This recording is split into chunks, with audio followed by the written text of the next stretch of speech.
Yep. So I'm just talking to you like a customer. Okay. Where's your wife? Oh, she's at home. Well, I'd rather have a wife here because they remember shit when I tell the husband. Okay. So you're alone, you're going to have to pay attention. So here's the deal. So your seat back is contoured. Yep. So what you want to do, you find the center of this flap, find the center of your seat frame. Put this guy up against the seat frame.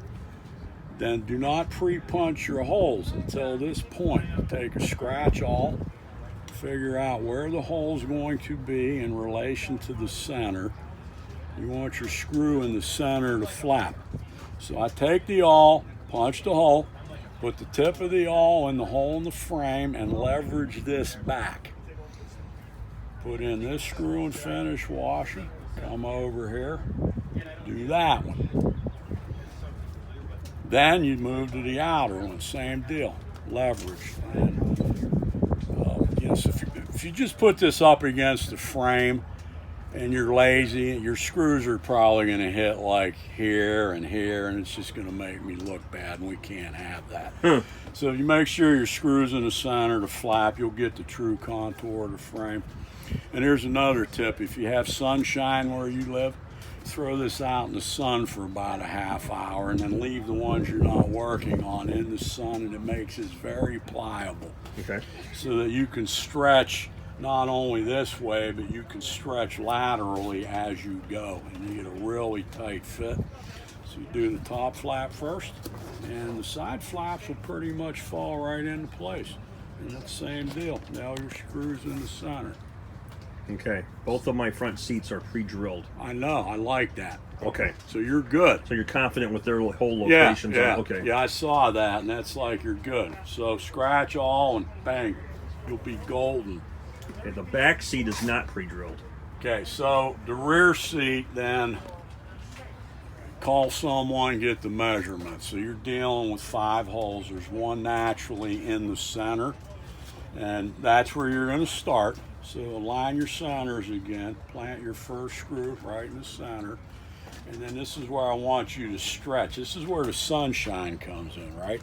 So you put that screw in, then you're going to locate this screw hole, but I like to stay a little shy of the hole, and then I would leverage this thing that way. So you're putting a lateral stretch on that as well. I get it.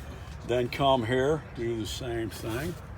Catch that one, catch that one, and I get you a nice tight fit.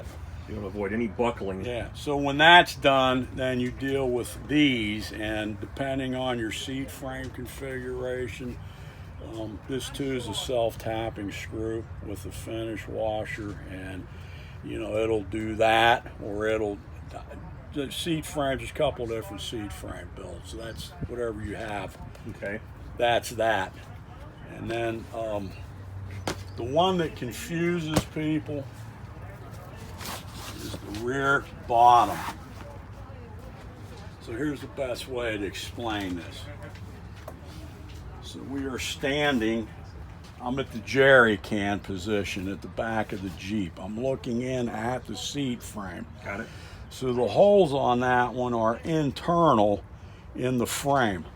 So that you're going to lay this flap in against the tubular frame. And again, it gets 5 screws. So start with the center. Work back and forth both ways. And when those screws are in with the finish washer and you're done, this flap folds back over on itself. So the screws are hidden. And from the front you're looking at this configuration, and my thumb would be where the tube is. Okay. And that's the most confusing one. That this comes up constantly on that www dot thing. And then this will just stick down in the frame and stay there. And the front bottoms, they are identical. And I need to go over here somewhere. So in your hardware kit, you have a series of stainless steel slotted black self-tapping screws. stainless black trim washers. And then there's some stainless, not black, but machine screws, nuts, and flat washers. So on these, you're building a hinge, and it lays just like this on the pan. So you're gonna have a center hole, an intermediate hole, and an end hole. So there's 5 in each of these. So that would be a machine screw, a trim washer, flat washer, and a nut. And it's the same procedure. And then when you're done, if you're worried about the Jeep police, Sharpie, black in the head. Done deal. And that's it. That's it. You'll make me look good. Okay. How do I make you look good with the crash pads? Oh, jeez. Crash pads. We demo this. Look, man, you can't give me a half a video here. Dude, killing me. Too many people depending on this accuracy. So you could do this too. So when you buy your crash pads at the show, don't just pick them up and leave with them. Make sure Dave looks at them because they're left-handed and right-handed. And Dave will be really pissed when he gets home and he has like a bunch of left-handed crash pads left and customers have a bunch of rights. So we try to stick them together now. Okay. So anyway, here we go.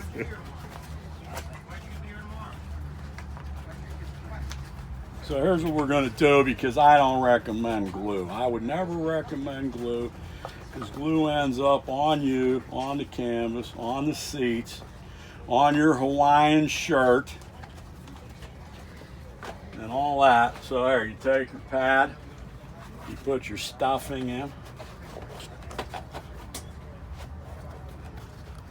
You take your plate after it's primed and painted. Put your plate in. You want to compress your foam about 25%. And you're going to fold your excess canvas in over these flanges like such. Okay. You're going to fold all this in. And you take some rubber bands. Wrap around, wrap around. Wrap around the flange here and here. That'll hold that all together. I never did treat my... Put it on the vehicle and you will use a hat channel through here.